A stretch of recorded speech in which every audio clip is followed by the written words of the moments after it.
ABE Money Reacts, and today I'm here with another reaction video. So we got like a news reaction video. I've been hearing his name a lot today. I don't know who he is. I think I have a glimpse of who he is, but I just don't know. Um, it was on CNN today. Charlie Kirk. Now, I think I watched one of his videos once. I don't really remember, but yeah, he's out of here. You know what I'm saying? Somebody I think somebody they say somebody shot him in the neck or something. And he died. Um, Now I didn't know him personally and shit like that, but I don't know how he was as a person. I think he was a Trump supporter. I don't really know that shit, but we're gonna check this video out. To include, okay, let's just react to this, bro.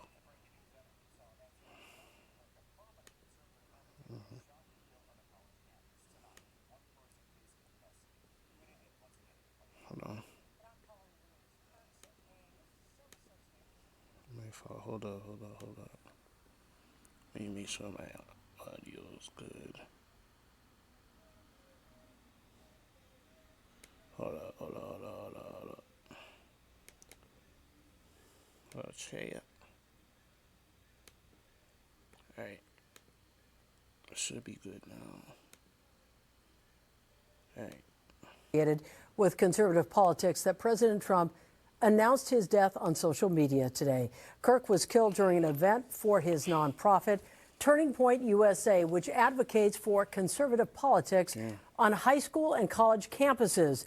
This was the first stop on his American comeback tour with the goal of debating students on different campuses. The event was held at Utah Valley University. The school is about 40 miles south of Salt Lake City. Kirk was the only person shot at that event. NBC4's Conan Nolan joins us now. Conan, lawmakers really from across the aisle are protesting what they're hearing about this, calling it unspeakable political violence. And it was, I have to tell you, Charlie Kirk. It just shows you, and it just reminds you, like, you could be here the next day, you could be here and gone the next day, bro. Because, like, I don't think this nigga was planning to get shot or anything like that. Or he was just expecting to go to a rally and everything like that. So, we just gotta be grateful for what we have, you know what I'm saying, and be thankful, yeah, it just shows you how life, you here and you gone in the next second, bro. No bullshit.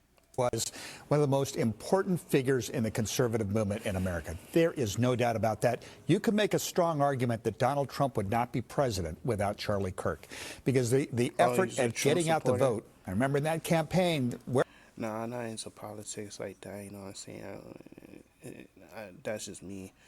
But I did vote, you know what I'm saying, for the first time ever, you know what I'm saying, because I was able to vote for the first time. I couldn't vote the last election.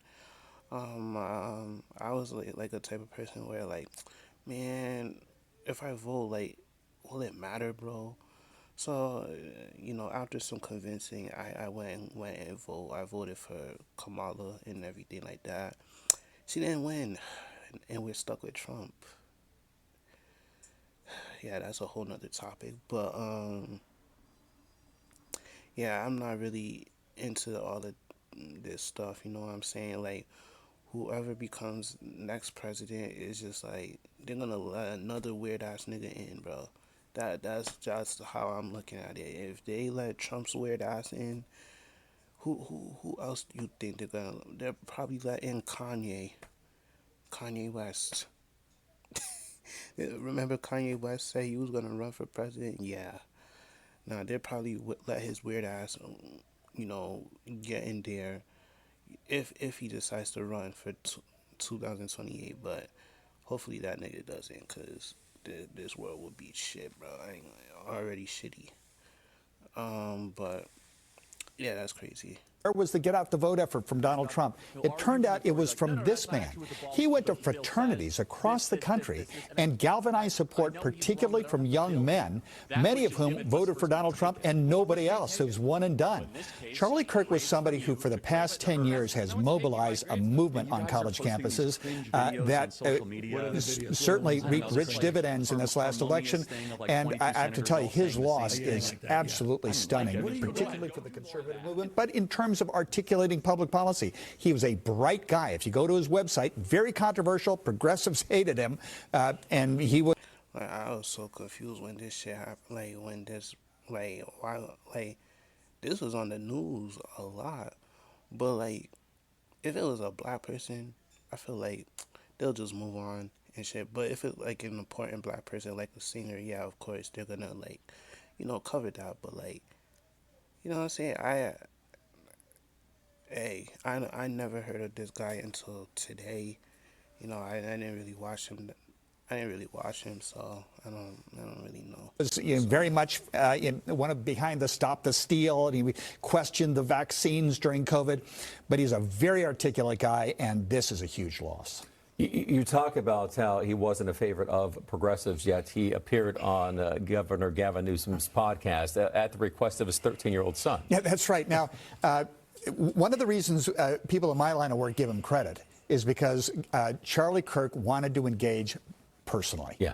And when he would have confrontations on campus, verbal ones, with people who didn't agree with, he'd make the point. He says, we're having this discussion. That's what we need to do. We're all Americans. We have to have this debate.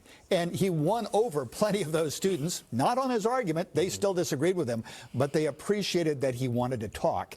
And that's what Gavin Newsom did. The governor got a lot of criticism for having him on his podcast, but it was all about, listen, we have to engage. We have to talk about what James Madison referred to as the competition of ideas, and that's what Charlie Kirk was doing. You talk about his popularity, his social media presence. If you pull that up at all Huge. today, millions. I mean, approaching well over 5 million. Yeah.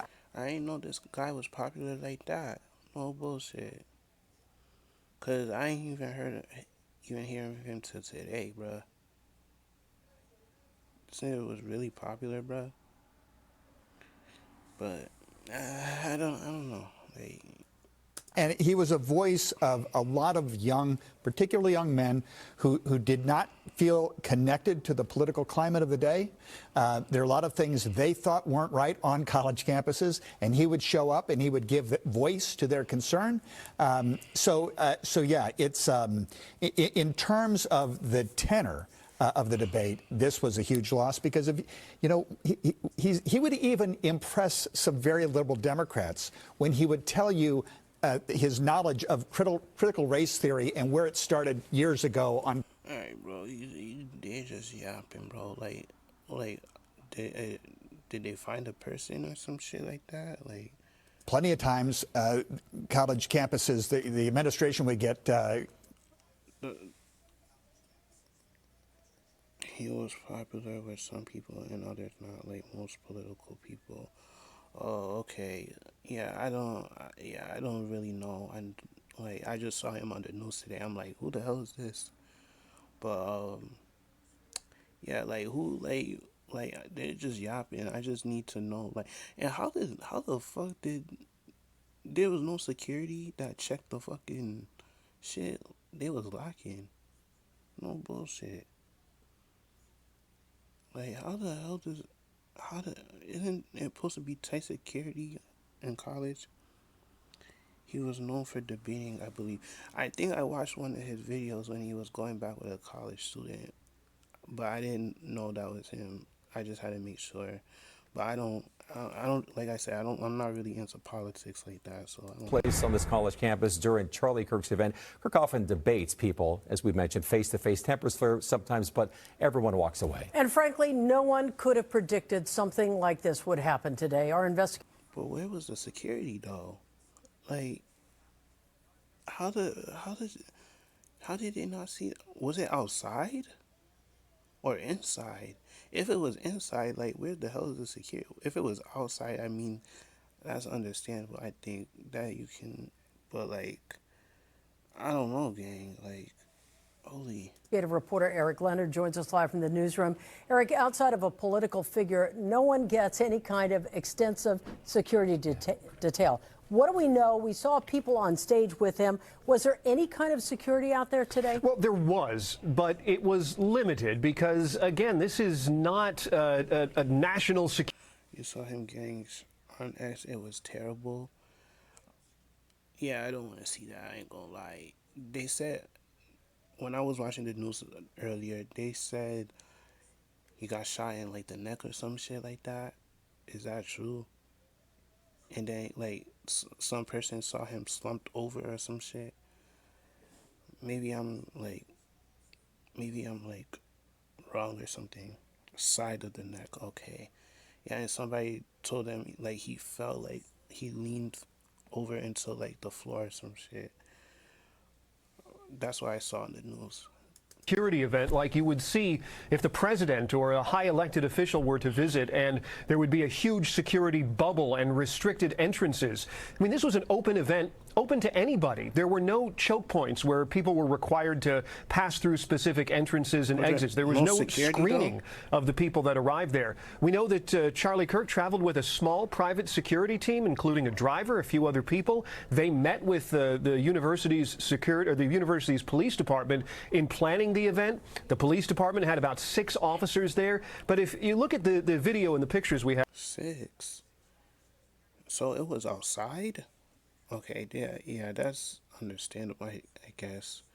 But if it was inside, like, there should be security and no guns, like, no stuff there. But if it was outside, yeah, like, and it's on a college campus, like, nobody's expecting that shit. So, I mean, like, from the scene. All of them are pretty much clustered around that main tent where he was speaking. And that's because the thing they were most concerned about was somebody in the crowd jumping over a fence, grabbing him, tempers flaring during one of these heated exchanges that are always expected at his events. The idea that they would be able to secure hundreds of yards, quarter mile in every direction, like you see when the president visits somewhere where rooftops are cleared and observers are put in place, is just not realistic. It doesn't happen. And yes, anyone could just walk up. yeah. Why is it so it's difficult to outside. provide tighter security at larger events like this? I mean, I see a couple of dividers there from that main tent, and that's it. Right, that's really for crowd control more than anything else. The difficulty is especially outdoors. Outdoors are on a whole other level. If you talk to people working the Secret Service or other agencies that provide this. That's why I thought it was inside, because if it was inside, that would be a whole nother different story. The security and shit. But if it was outside, it's really hard to tell and everything like that. It's a lot of people. It's a college campus. Nobody's expecting that shit. And there was 6 officers, so anybody could be aiming from the back. Okay, yeah.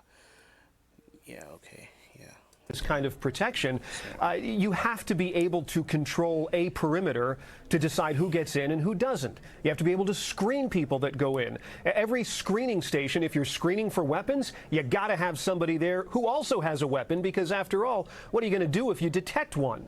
So the number of people it requires to pull off a big event, let alone an outdoor event security, is enormous. And most places, most venues simply don't have the resources to do that. So instead, they take a small team, they focus on the one person, the place that he's most likely to encounter some kind of friction with somebody, and the rest of this was open. This is something that certainly nobody was anticipating. Law enforcement there said it was a targeted attack. There was 1 bullet, 1 person hit. This was not an active shooter. Right, and another interesting thing about the one shot, it was very precise, as we've seen tragically with the outcome of what happened today. A couple of things we've heard from law enforcement locally. First of all, not a lot of information is being shared out of Utah, so we don't have a lot of specifics. But local people in law enforcement involved in preparing for dignitary visits and things like this, their immediate thought was whoever did this was skilled in a couple of different ways. One, not just because of the precision of the shot. Second, they left without anybody being able to report who it was or a description. And clearly, crazy. as we've learned tonight, this person being released who was being questioned, it appears they're still searching for whoever was responsible. Damn, they're still searching. All right, yeah, Eric. damn. Hopefully they find him, I guess.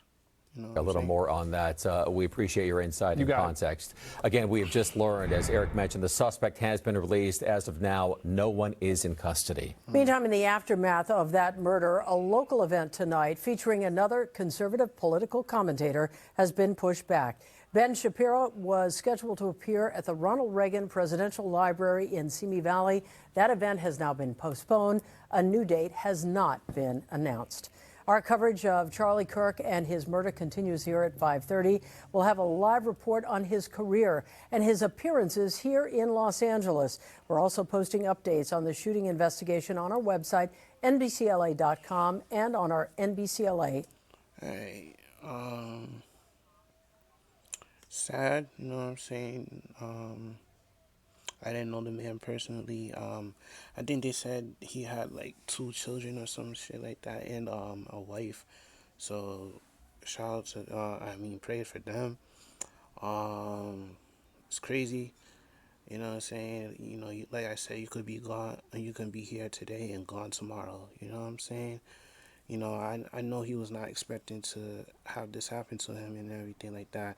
Like I said, I don't know the man personally. I probably watched one of his videos, but like, you know, like I said, I'm not into politics like that, so I can't really speak on it that much. So but hey, you know, I guess rest in peace to this man.